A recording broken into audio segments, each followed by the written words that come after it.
I'm Nima Rajan, and this is Forum Daily Best of 2021. We are taking a look at some of the most interesting, thought-provoking, and challenging conversations we have had over the past year. And we start with a look at the state of violence against women in Canada. Today marks the UN's International Day for the Elimination of Violence Against Women, and advocates are speaking out across the world to push for an end to this issue. Last week, tens of thousands of protesters marched through Paris and other French cities to demand more government action to prevent violence against women. Here in Canada, the situation has only gotten worse due to the pandemic.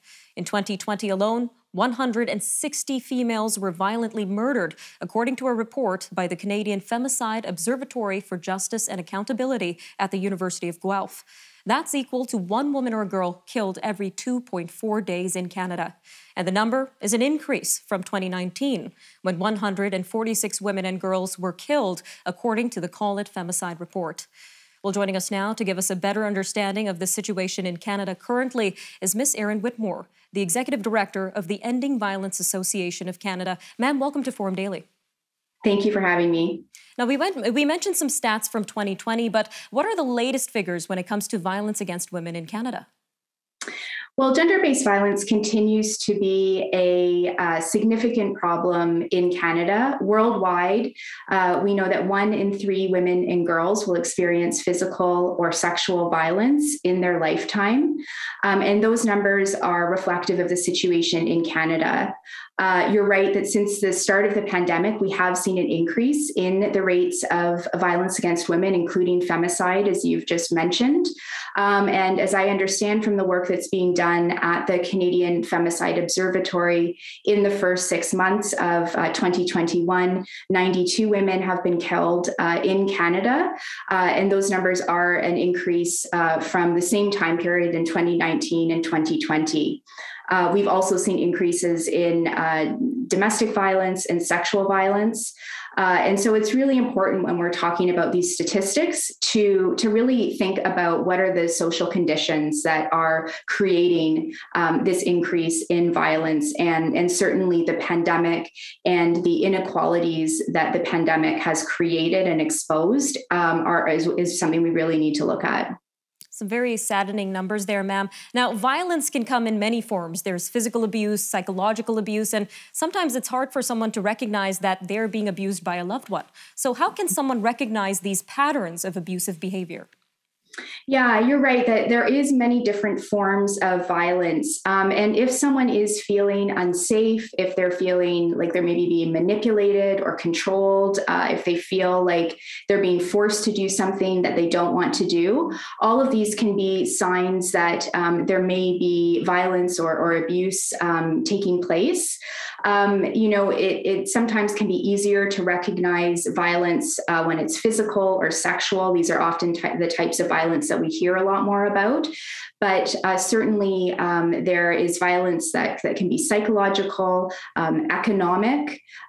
We can see stalking, harassment, and other forms of controlling behavior. So I would encourage anyone, if you are feeling uncertain about something that's maybe happening in a relationship or a situation that you're in, if you're feeling unsafe, to reach out to a supportive person in your life and have a conversation about that.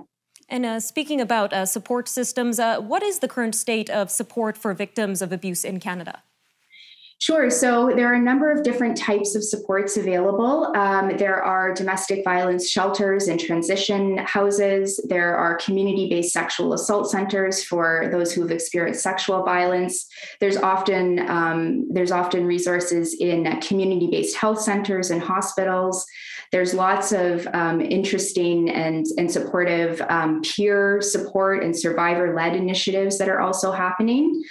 So there are a number of supports out there, but we also know that many of these organizations and networks that provide these services are continuously struggling to ensure that they have the resources necessary to meet that demand. And that also, depending on where you live in Canada, you may face additional challenges challenges in seeking that support. And I'm thinking particularly of those living in northern and rural and remote communities across the country. So while there are really wonderful services that are staffed by a very resilient and creative network of people who want to support survivors, there's always ongoing work to do to ensure that there is equitable access for everyone who needs that type of support. All right, Ms. Whitmore, thank you again for joining us today and sharing this important message with us. Great, thanks for having me.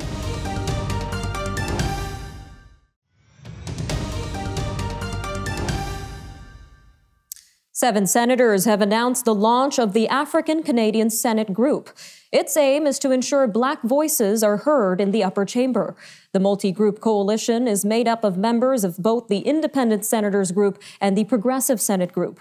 The group says it is devoted to fighting racism and discrimination and engaging with Canadians while advocating for their priorities. One of the members, Senator Mobina Jaffer, says it's important for African Canadian senators to have a space in an institution that hasn't always considered the unique needs and lived experiences of Black people in Canada. Well, joining us now to tell us more about the recently formed coalition is Senator Wanda Thomas Bernard, a founding member of the African Canadian Senate Group. Senator Bernard, thank you for your time today. Thank you for the opportunity. So let's start with why the African Canadian Senate Group is needed in Canada, particularly at this time. We recognize, and we have recognized for some time, that we are stronger together. And when we bring our voices together, we are, in that collective sense, able to more adequately reflect, represent, address the needs of people of African descent across this country. I want to go back to an interview with the chair of the African Canadian Senate Group, Senator Moody.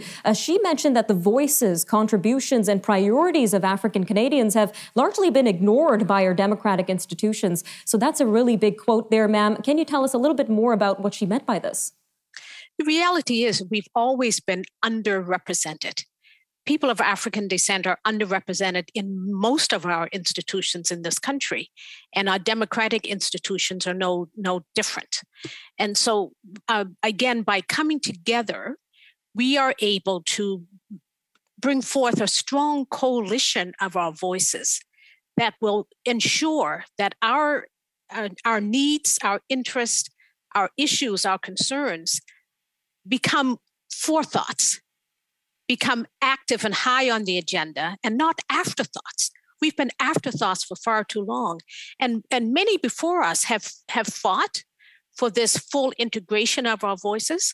But this is the first time that we've had this number of African descended senators sitting in the Senate at the same time.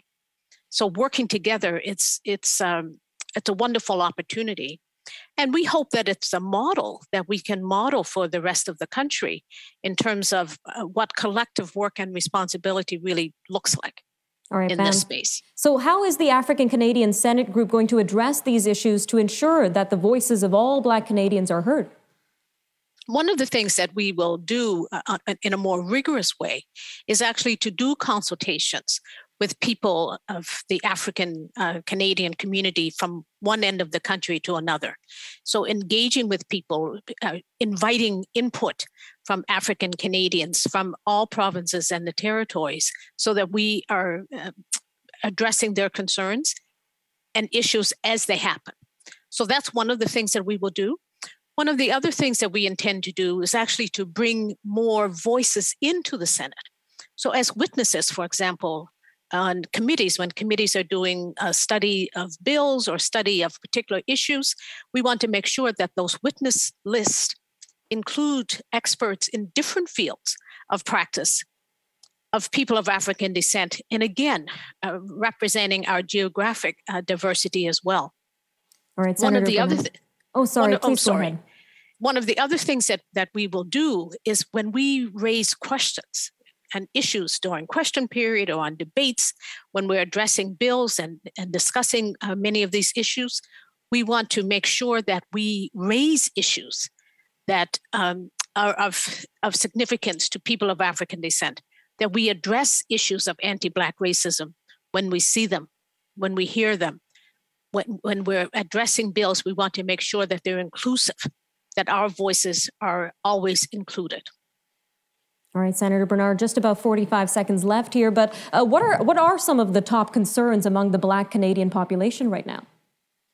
As we talk about building back better following the pandemic, of course, one of the things that we want to make sure that we don't leave people of African descent outside of the equations when we're talking about building back better, when we're talking about issues of employment and employability, when we're talking about issues of health and healthcare and access to health, when we're talking about issues of justice, and justice delayed is justice denied.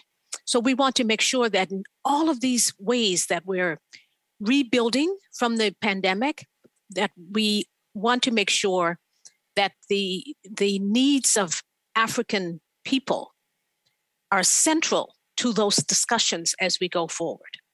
We'll be right back.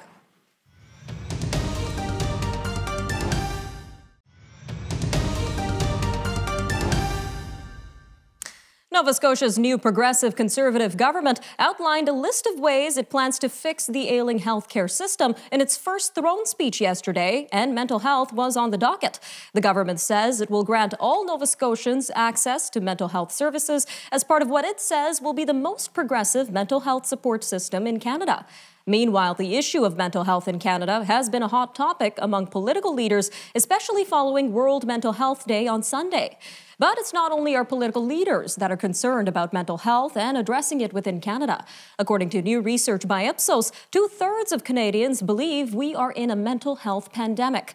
Well, joining us now to talk more about mental health and stress, especially at the workplace, is Brendan Caldwell, Director of Caldwell Securities Limited. Brendan, welcome back to Forum Daily. Thank you, Nima, and thank you for this topic. Yes, it's a very important topic, Brendan, and you work in the world of business, finance, and investment, so we know stress is no stranger to you. So what have you seen lately in your field? Well, it's interesting, Nima. Most people think that the stress in my business has to do with the markets going up and down. Oh, I couldn't imagine that kind of stress, the uncertainty of it. And well, there is an element of that. That actually isn't most of the stress. Most of the stress is interpersonal, dealing with people, whether clients or co-workers, helping them to achieve their hopes and dreams. One takes on a lot of stress from other people.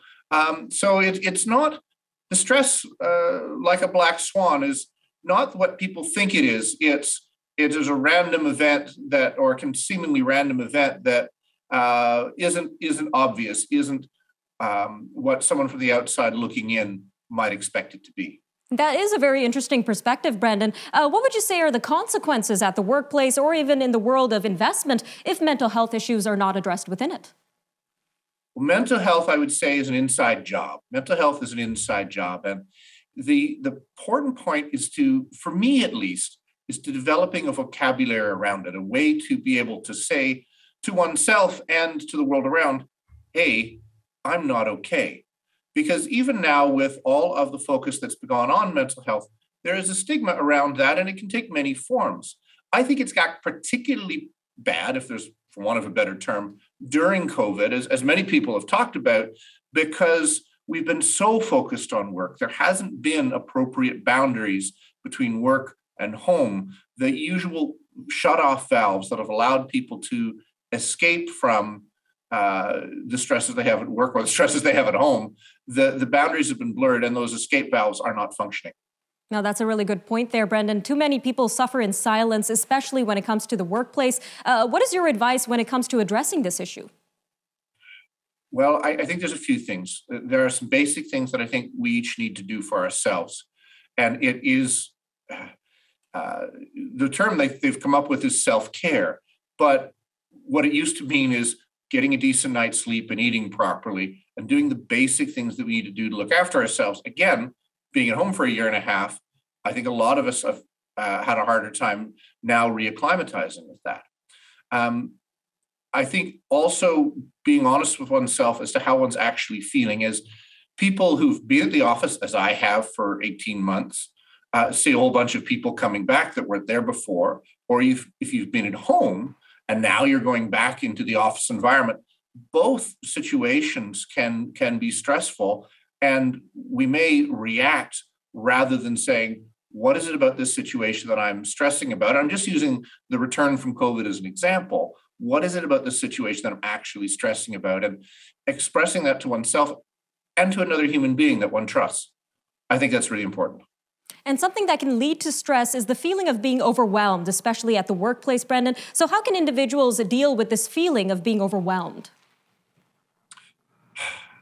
I think it is very, very important to really be honest with oneself. The temptation to say, I'm all right, I'm all right, I'm all right, isn't healthy.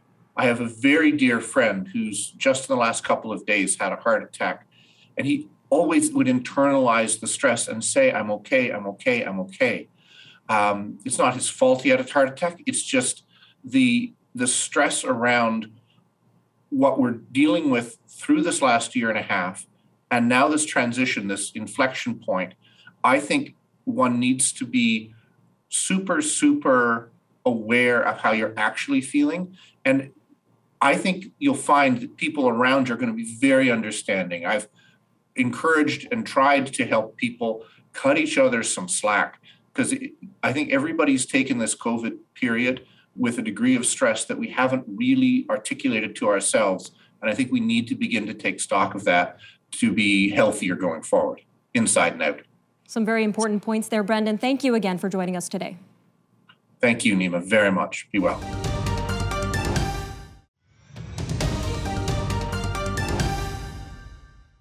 A little bit of kindness can go a long way, even in the classroom, and this includes the university classroom. A study by Dr. John Tyler Binfet and Dr. Sally Stewart at UBC looked into how including a kindness assignment in an undergraduate course impacted students. Dr. Binfet says being kind brings a number of benefits, like stress reduction, happiness, and peer acceptance. The participants of the study were asked to complete a number of acts of kindness, and those who did reported higher levels of in-person kindness and peer connectedness. The study was published in the Journal of Further and Higher Education. Well, joining us now to tell us more about this unique study is Dr. John Tyler Binfet himself. He is an associate professor at UBC Okanagan and director at the Center for Mindful Engagement. Doctor, welcome to Forum Daily. Good afternoon. Hello. Now, this is a very special assignment, sir. You don't really hear about kindness assignments in academic spaces. What inspired you and your team to conduct this study in the first place?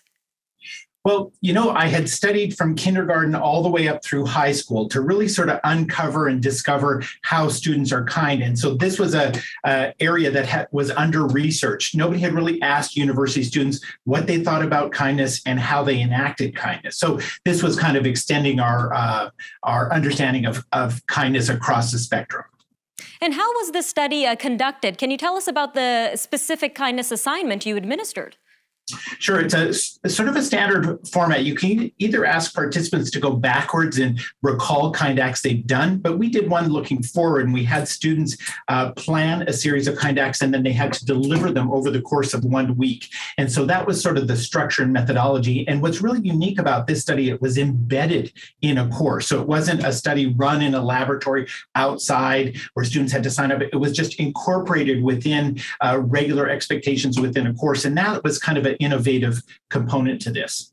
And can you tell us about what the students did for this assignment and how they reacted to the study overall? Well, it really wasn't hard to convince them to participate in the study. They really sort of bought in. We had strong buy-in. Over 73%, I think, adhered to all the protocols. And they planned a series of kind acts, and it was really interesting that they really did strong perspective taking. University students were able to understand others' situation, and they would sort of tailor their kind act to meet the needs of others around them. And in communal housing especially, we saw a lot of helping other roommates or helping the dorm as a collective. And so that was really refreshing to see that students really are willing and able to contribute to their learning environment. Well, that is good to hear, Doctor. Just about 2.5 minutes left here, but what would you say are the key takeaways from this study's results? The key takeaway certainly is that older students are kind in the same way that younger students are kind. They help physically, they help emotionally, they give of their time, they serve their community through different sort of what we call nuanced ways. And so to us, this is really interesting as scientists that we see kindness is pretty consistent across the age spectrum. And so that was a key takeaway for us.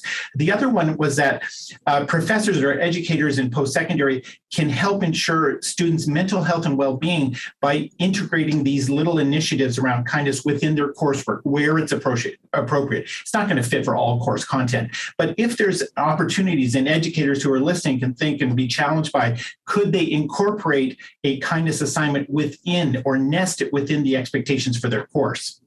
All right, sir. And what would you think are the long-term impacts of integrating kindness assignments in universities? You know, I sort of see it, and I don't know what your viewers think, but I see university as being this last training ground of these young citizens, right? It's this last time where collectively we're sort of together and educators can have an impact on how people think and behave and maybe become future citizens in their own community. So we demonstrated through this study that we can affect positive outcomes through this little kindness intervention. So I think the long-term effects are, it bodes well for future young Canadians who are leaving university. All right, sir, just about a minute left here, but what advice would you give to teachers or professors that are watching this and looking to integrate kindness assignments into their programs or curriculums? You know, it'll sound a little bit selfish, but they can actually take care of their own well-being by looking after the well-being of their own students. And by doing assignments like this, you actually create this really welcoming and nurturing learning environment for everybody, including the instructors, right? So post-secondary ed can be a stressful setting, and we want to make sure we take care of stress reduction and take care of student well-being, but also educator well-being as well. All right, Dr. Binfet, thank you for joining us today on Forum Daily and sharing your study with us. Pleasure. Thank you for having me.